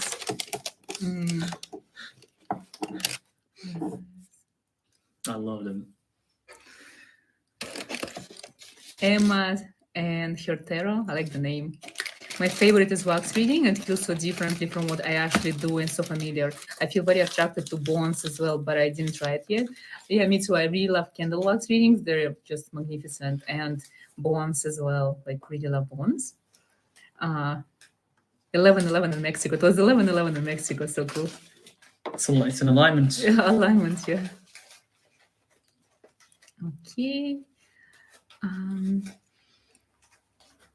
What else is there? Who else here wants a mystery box? Yeah, me too. I also want a mystery box now. Trust me, guys, there's so much in here. I'm like, it's a never-ending unwrapping. There's so much. It's like a whole store of stuff. Infinite health. Sef, have you found your philosopher's stone yet? If I Yes or no? Just simple yes or no. Just tell us. My philosopher's stone is myself. It's my body. It's who I am. Found it. I found it. Now I have to activate it. Hi from Saudi Arabia. Ru Stex. Lots of love to you all. Lots of love to you. The items are so unique and interesting. Thank you so much. And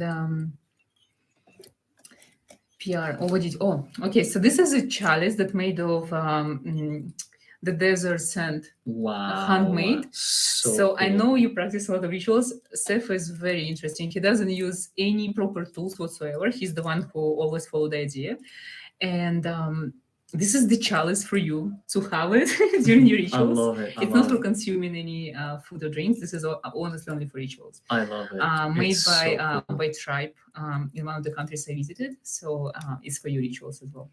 Amazing. I love everything about it.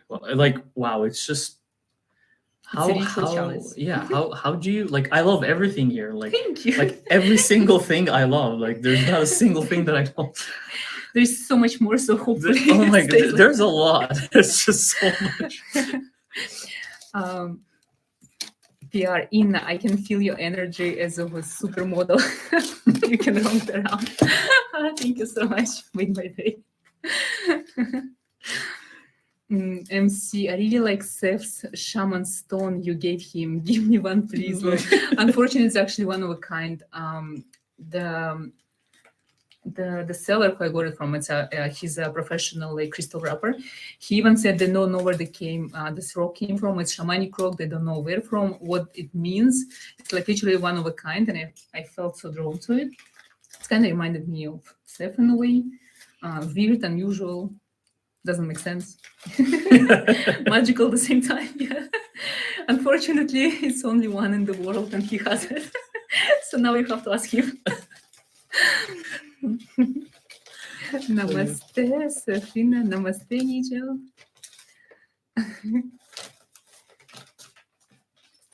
Wendy asking, what are one of your past lives? Which one? Atlantis. Which one should I? Well, there's. Or if you don't say Atlantis, what else is there? There's few of them. Well, there's the one in Dacha. Oh, yeah, that's an interesting one. There's also the ancient Egyptian one. I don't know which one should I elaborate on more. No, that's enough. It's already like an hour and a half. Oh, it's an hour and a half. Oh my god. Okay, all right. Okay, so this is the third statue from the box, and it's represent the eagle. So the eagle was there. It's not a deity. It's not someone important, but it was there.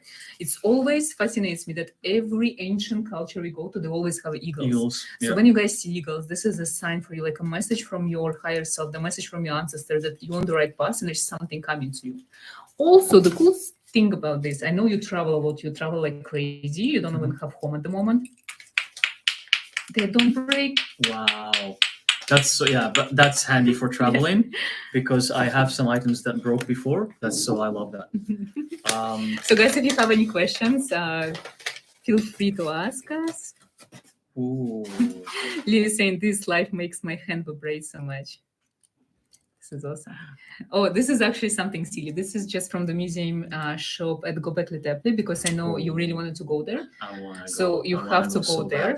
And this thing is actually tells time. So cool. By just turning these wheels, and you can find like any year, I don't know if you guys can see. You can find the day of any year and the dates. Wow. The day of the week, like everything. So cool. So it's a keychain as well. Sun and the moon. It's like literally like a calendar for the next 50 years. That's amazing. It's a reminder for you that time is an illusion. An illusion. Yeah, because if you notice, there is always exactly the same day at exactly the same month that repeats in, for example, this day today, Tuesday, October something, going to be repeating maybe in 14 years. So there is always a second chance. There is always a second gate and portal that's going to open for you. So time is an illusion. This is amazing. Wow. I love it so much. Thank you. This is amazing. You're very welcome. Kimberly asking, how do you find out more about past lives? So the easiest way to find out about past lives is actually go to a professional reader who does past life readings, because this is what they do, and they can like give you accurate answer right away. Or if you're open enough to your higher self and your abilities are open, so you can actually find out your past lives by resonating with different eras, time frames, with different things. Definitely. Yeah, it's like we have the ability to remember all of this. It's concentrate. So go on. No, it's just like for that past life that I in Dacha that I remembered last year. Dacha is just a small village or tiny city in Turkey, and remembering is, I was walking on the streets and then all of a sudden I remembered everything. Sometimes it comes with visiting the places you're drawn to. And then suddenly you remember the past life. You remember what happened. You remember how you died. Yeah.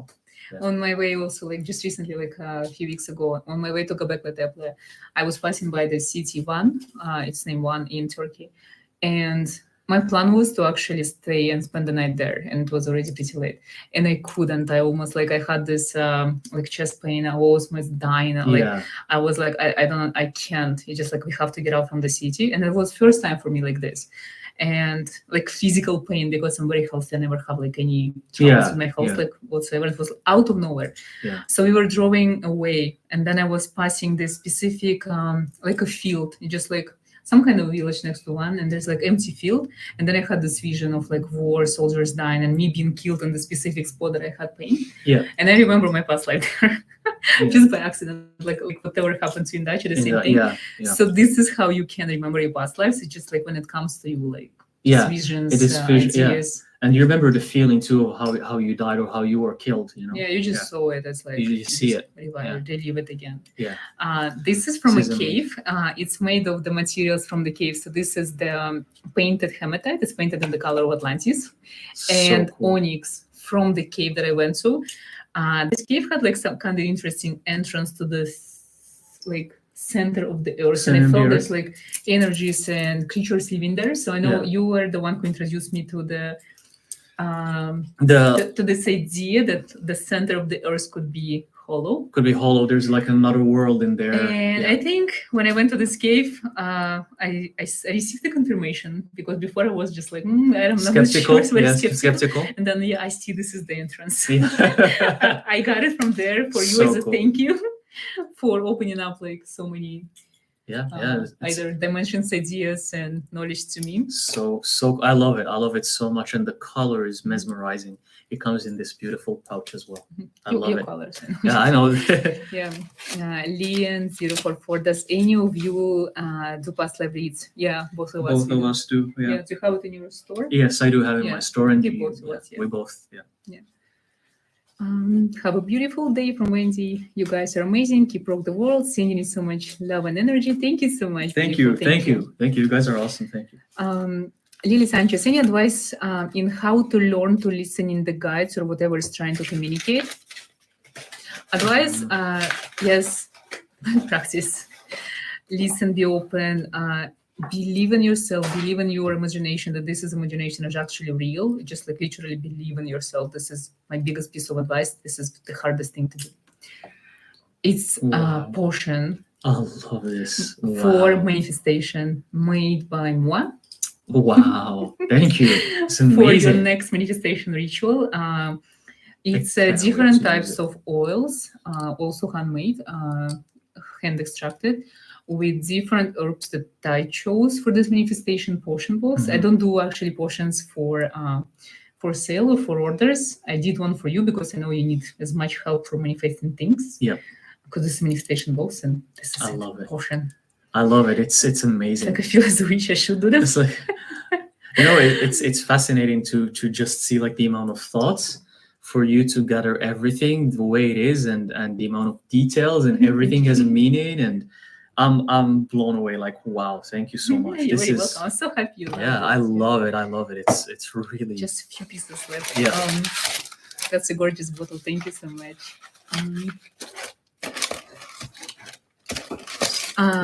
I recently started Dreams Journal, but I still don't know how to get the meaning of the symbols. Do you have any advice? Yes, whatever comes, like whenever symbols you get, do your research. You just go Google. It's the easiest way to do. And then along your way, your guides are going to send you all the information you need. So just go seek information as much as you can. That's the only thing you can do. Everything is going to be given to you, all the answers. Hi, nice to meet you too.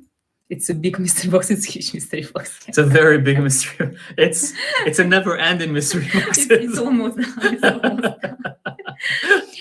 So this is a candle. It's also gold, so you can manifest gold. So cool. Oh my god. It's all of the sigils are mine. I love them. I use runes because I know you never use runes, so you can incorporate runes in your practice and your rituals, and symbols from ancient civilizations. Some hieroglyphs.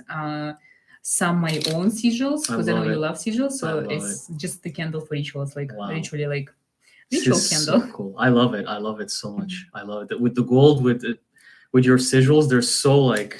Yeah. I can't wait to use it. Use it. It's like one of the easiest ways to manifest things. Just use tools that manifest themselves. Yeah.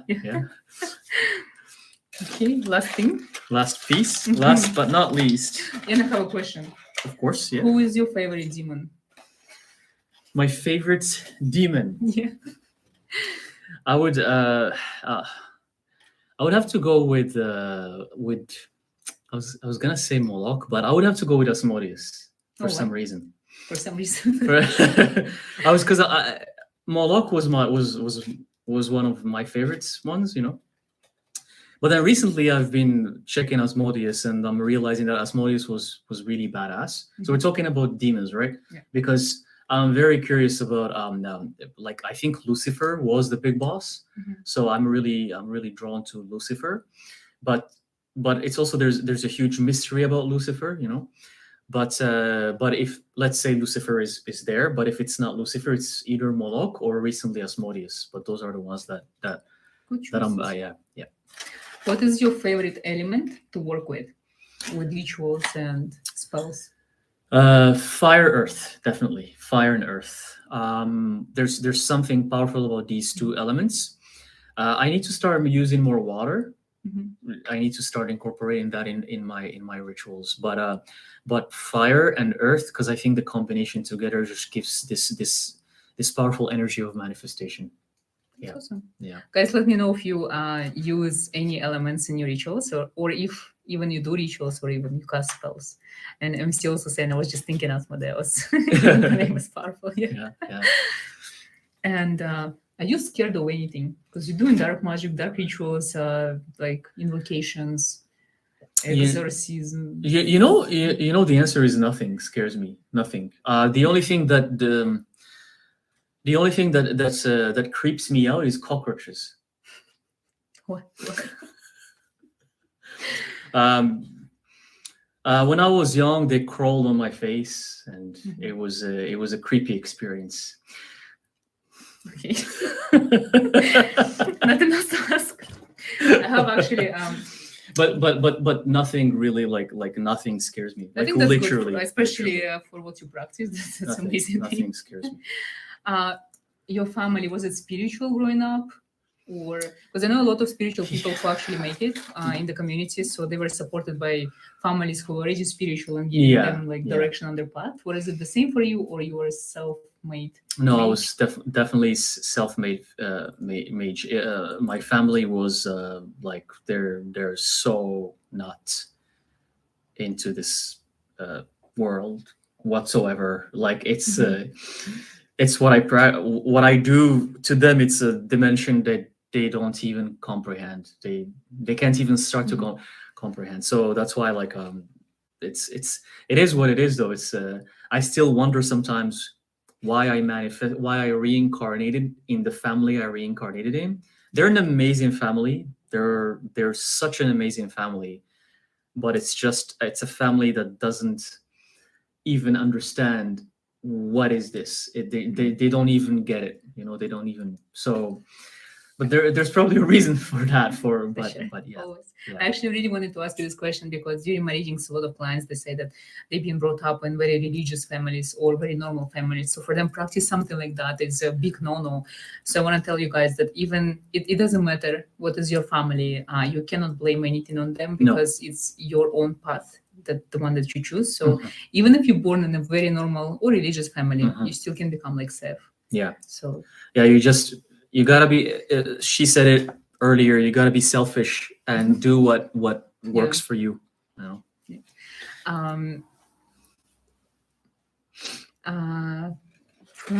Crimey, you teach witchcraft. I teach candlebox readings and I teach tarot readings. I don't really teach witchcraft, but I feel like when people get readings, I always give them guidance and give them like suggestions on how to do. This is the last piece in the box. We made it. We made it. Huge box. This is this is actually also for your ritual, made of brass and copper. So cool. Brass is for eternity. This is the material that represents eternity, and copper again, like to manifest abundance. Also handmade, one of a kind. And this is for your work with fire, because I know you always work with fire and you burn stuff, and this is very contained, because if you burn your spells or ritual smoke, you can always cover and the fire stops. Because sometimes I had cases where I was gonna burn the house.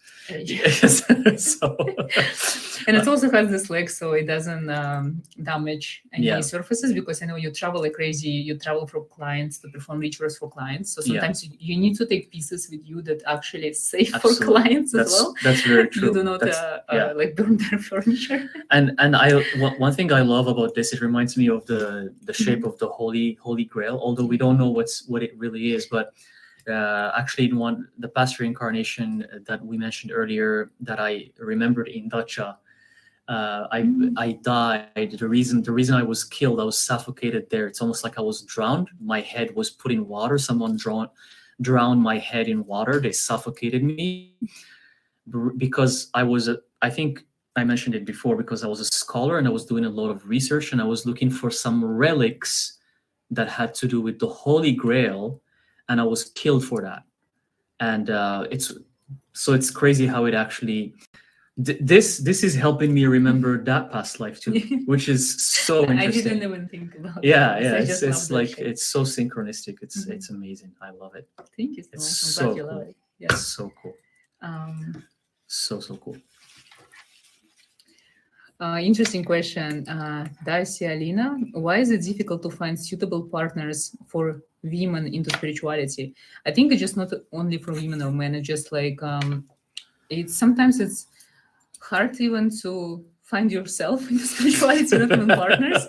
And I think if you can find anyone, it means it's not supposed to be. Maybe you're supposed to follow like this your own path, and then the right people gonna come to you. Like, don't concentrate on finding someone. This person that you can find might not even be of help of you. Just concentrate on yourself. Like, selfish will become more dark. That's true. Find yourself first. Find out who you are, and the rest will follow.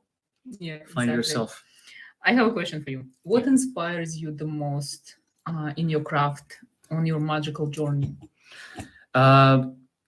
Finding answers and connecting to the unseen. It's these two things: is finding answers specifically with ancient civilizations and what really happened, and then connecting to the unseen, spiritual realm. Also, going back to previous question, because there is a lot of women there, females who actually do spells, do like witchcraft, tarot readings. There is not much male practitioners. So do you think it's easier to be a man in this environment? in this world? Yeah. Or it's actually harder? It's definitely harder because of the programming and the societal conditioning that men get for if a man does what I'm doing, it means you're crazy. Period. That's it. For women, you're still. Well, they just cute. They're playing. Exactly. Yeah, and they even sometimes people they're like they don't even take them seriously, But when a man does it, it's even worse. When a man does it, it becomes, well, he's out of his mind, And then men, there's something with guys in general. They are so self-conscious about what other men think about them. It's not even about women. They're so self-conscious about how other men view them.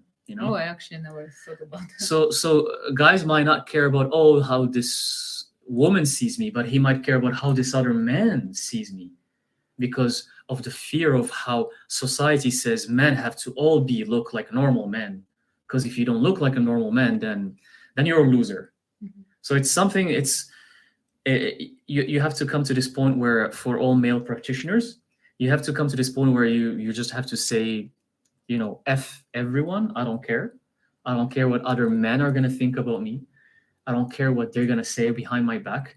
I'm just going to go and do it, So, but yeah, it's harder for men. That's why it's rare to come across men who even label themselves as mages. In the spiritual community, there's a lot of guys who label themselves as light workers. Again, here we go, light workers, but that's easier because it's still connected to religion, spreading the light, kind of like you're still a man of spirituality, kind of. So yeah, like Christina's saying, yes, great advice. People think I'm crazy for doing this stuff. Yeah, I think it's very normal to be seen as a crazy person. MC asking, the King Solomon seal you both wear? Do I wear? I think I only wear it. It's only you, it's only me. What the writing means on it? So these are ancient prophets and ancient gifted people that existed in history, and you write them around the sigil because for invocation, they're always there. Actually, one of the names here is Jesus. So they're written in Arabic because this was bought in Istanbul, Turkey, and it's written in Arabic, and it was from an antique store. And I don't know if you can see, but there's there's Jesus, there's Moses, there is all of the prophets. Ascended masters and prophets. Right? Exactly, yeah, like the ascended masters, like all of the masters that have lived in history, their names are written around. So when you use it for protection or for invocation, those spirits are present, you know. And you can use any deities you want. You can mix Asmodeus with Lucifer, with Jesus, with Buddha, with your great-great-grandfather. You can mix everything because you want to call on all the spirits that you believe in, you know. Sef actually has such an amazing video about the Seal of Solomon. Yeah, yeah, check it out because so much information there. Yeah. Because he's quite obsessed with this symbol. Yeah. Christina Connolly, she has an amazing question for you. What would suggest someone starts with alchemy? I am an alchemist, but I'm new to this part of my craft. So if you're new, watch his videos because he's the alchemist. Yeah. He has a lot of information on his channel for sure. And what would you recommend? Yeah. So to build on your point, my yesterday's live was about alchemy. Go watch just my last video on live yesterday. It's almost 2 hours just about alchemy and how to embrace it. And just to remember that alchemy is all about self-transformation, and it's about embracing who you are. And if you want to use alchemy to self-transform, you just have to be ready, because once you transform, when the butterfly becomes a caterpillar, that butterfly can go back to becoming a caterpillar. There's no going back. So you have to be ready that whatever changes that's going to happen to you, that's it. There's no turning back. So just embrace what you're going to become, because your life is going to turn upside down. So. Okay, guys, it's almost 2 hours, so yeah. I'm accepting the last questions. I'm going to pick up the most interesting question. And thank you so much for love and amazing comments. I'm so happy to see all of you here. And thank you for everything you say. And if you have any questions, just write them down now. I also want to let you know that this week, the next few days, we're actually going to be going live almost every day. So make sure to see us again. So visit our channels because we're going to be scheduled lives. Let us know what kind of topics you want us to talk about, and because we have like some topics in mind, and if you guys are actually looking for something that we're not aware, just let us know, either me or Sef. Comment on this live or any other video, and let us know what would you love to see or know or learn. Thank you so much for all of your amazing words. And oh yeah, I like this question from Dacia Alina. How can one balance spirituality with physicality in terms of career? And I would say in terms of career, so there's like two ways. So if you have like normal career, so the spirituality is something that helps you live and go throughout your day. So use spiritual tools for manifestation, for ease your life, for get things you want, literally to help you live your normal life. If you want to become a professional reader or professional witch, mage, energy healer practitioner, I think we're going to be having live on this as well in the next coming days. So make sure to tune in and listen of what we can share and tell about this. And I think spirituality, it's so easy to incorporate on you every day, just like tiny spells there and there. Tarot readings for yourself, meditation, energy work, breath work, mantras, chants, anything that you love and drawn to, just practice it on your daily basis. Incorporate it in your daily practice and start embracing it every day. Yes, because I have so many clients all over the world. Some of them, they live in not only normal life, they actually live in a public life, like politicians, performers, like actresses. So they're always on camera and no one knows what they do behind it. The things they practice are outrageous and amazing at the same time. So you can do as well. You can enhance your life by bringing the spiritual tools and your spiritual gifts into your daily routine and bring magic to your everyday routine as well. Yeah, definitely. And it definitely, it's always a positive thing, because it's always going to improve your life. It's something that's beneficial for you. Also, Kimberly is saying that in the next 3 streams, totems and spirit guides and upcoming streams. Good idea. Yeah. Amazing. Thank you so much for this idea. Yeah, I think I don't have any more questions for you. You finally opened the box. I can let you go. Yeah, honestly, the box is amazing. It's like Thank you so much. it's mesmerizing. It should be called not the witch box. It should be called the witch shop. I felt like it was a shop in there. Like there was like so much stuff. I'm glad you liked And it. I'm gonna use everything, and it's gonna make my rituals better. And I can't wait. I can't wait to use there. I'm just like a kid in a candy store. I'm just Thank you so much. like you're answering the questions, and I'm like my eyes are like just looking there. That's awesome. So, You're very welcome. But wow, you impressed me with how you picked everything and the attention to details, and everything has its purpose, has its meaning. And I love how we already wearing everything. I'm wearing. I wish I could wear these too, like somewhere here. But it's amazing. Thank you so much. This is wow. It's just. I love it. I love it. I love it so much. I love everything here. Thank you so much. Thank you for giving me this opportunity to bring you the box and for interviewing you. Yeah. Thank you so much, guys, for watching, for coming, for all of your support, of your kind words, for watching our videos, TikToks, like shorts, everything. Thank you. The amount of love you share with us, it's literally why we're here. For you guys all the time. Absolutely.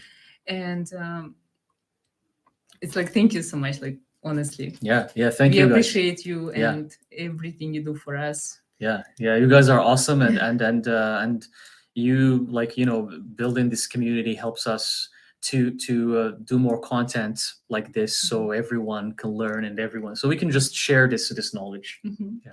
So thank you again. Have an amazing evening, day, morning, night, day, wherever you are. Thank you so much for watching. Don't forget to write down the topics that you want us to have and talk about during our next live sessions in the next coming days. I would highly appreciate it. And just thank you for everything. Thank you guys. Thank you.